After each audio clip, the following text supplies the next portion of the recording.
Euzu billahi mineşşeytanirracim. Bismillahirrahmanirrahim. Elhamdülillahi rabbil alamin. Ve salatu vesselamu ala Resulina Muhammedin ve ala alihi ve sahbihi ecmaîn. Sevgili kardeşlerim, inşallah bir hadis-i şerifle yine sizinle beraberiz. Bu hadis-i şerifimizi de Hazreti Ebubekir radıyallahu teala anh rivayet ediyor. Bunu veda hutbesinde Resul-i Ekrem aleyhissalatu vesselamın bir sözünü bize rivayet ediyor. Ben de bunu inşallah size buradan okuyacağım.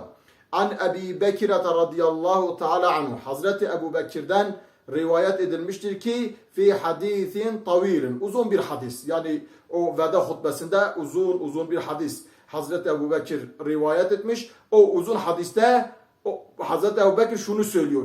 Anir Resulillahi sallallahu aleyhi ve sellem, o da Resulullah'tan rivayet ediyor. Peygamber aleyhissalatu vesselam veda hutbesinde kâle, şöyle buyuruyor.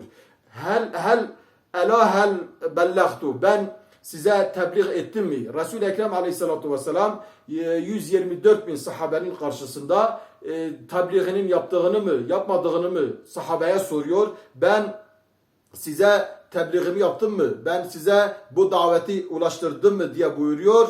Kulna diyor, biz de dedik ki naam ya Resulallah. Ey Allah'ın Resulü, evet sen bize tebliğ ettin, bize anlattın. Sonra diyor Peygamber aleyhissalatu vesselam şehadet parmağını kaldırdı. Kale, dedi ki Allahümme şhed, ya Rabbi sen şahit ol 3 defa. Ya Rabbi sen şahit ol, ya Rabbi sen şahit ol. Yani bu tebliği yaptığıma ya Rabbi sen şahit ol diye buyurdum. Sonra Resul-i Ekrem aleyhissalatu vesselam bu fiili yaptıktan sonra şöyle buyurdum.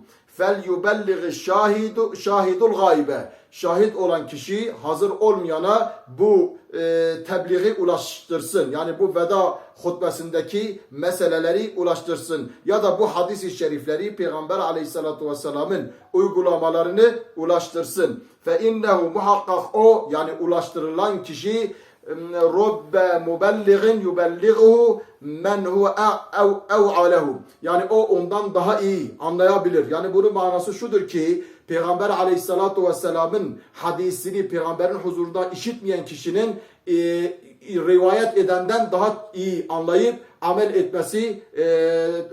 edebilir diye Resul-i Ekrem bunu umarak bu hadisleri okuyup amel etmeyi, gaybde olanların daha çok amel edeceğini bize bildirmiştir.